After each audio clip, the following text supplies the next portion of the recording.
Hi everyone and welcome to KREM 2 News at noon. It is good to see you. I'm Laura Papetti. And we begin with an update that is just coming into the KREM 2 newsroom. An Idaho judge has decided that Lorivalo will not face the death penalty if she is convicted of her children's deaths.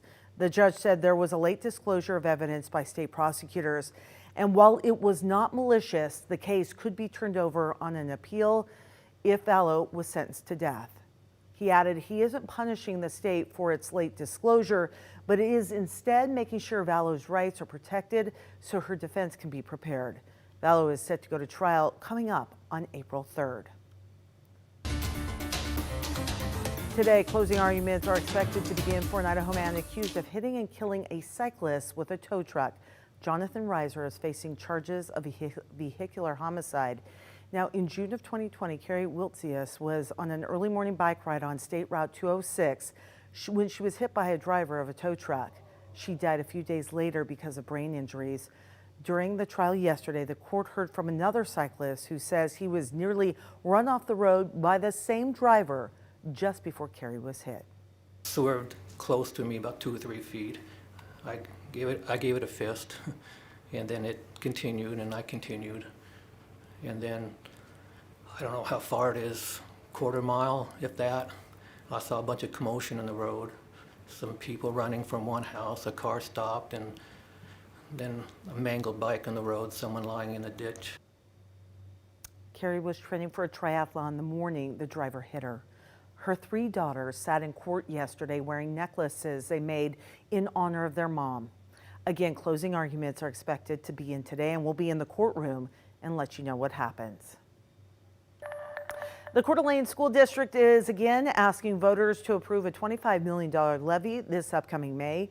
That decision comes less than a week after 2 levies have failed. This time, the $25 million levy would not be permanent and be up for renewal in 2 years. The board also eliminated the maintenance levy that would have provided funding to make repairs to the district's buildings. Board members hope these changes will be more appealing to upcoming voters. There's been the impact of lack of trust. There's the impact of misinformation. There's the lack of some of us just coming together and moving forward together to support each other. According to the board, 2 elementary schools could close and more than 300 people could potentially be laid off if the levy does not get passed coming up May 16th. Happening today, the South Hill Library is reopening. It was closed for the last year for renovations. This was part of a $77 million bond passed back in 2018. Nathan Hyun was there this morning, and he joins us now with the latest. The South Hill Library celebrated its reopening today, and after more than a year of renovations, it now features a new play space, study spaces, and computers. The South Hill Library is back, and so are the books.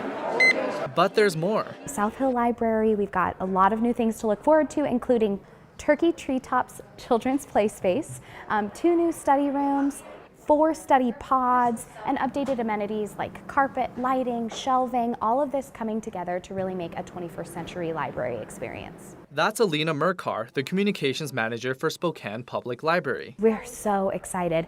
All of this has been, as you can imagine, 5 years since the bond was passed to renovate all these libraries, so it's really been a long time coming. In its grand opening, the library saw more than 100 people.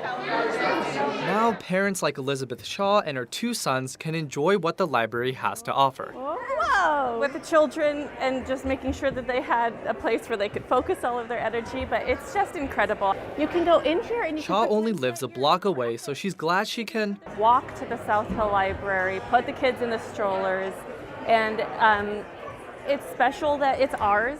It's a place to create new memories and make new friends. The spot that you go to feel connected, especially when you're a new parent and you maybe don't have as many friends, or going to story time is an opportunity to make friends for the kids. A storytime event is already scheduled for Wednesday morning for children ages 3 to 5.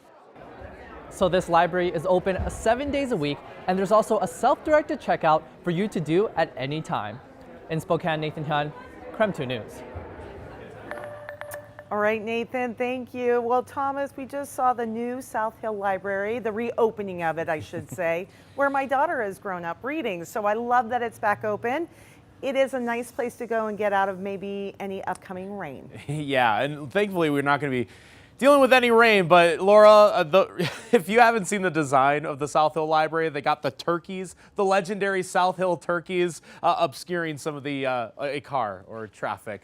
We are a little bit too familiar with that, especially us here on the hill with Up with KREM. All right, check it out. Beautiful weather right now. Just a quick scan of the skies, and there is not a single cloud.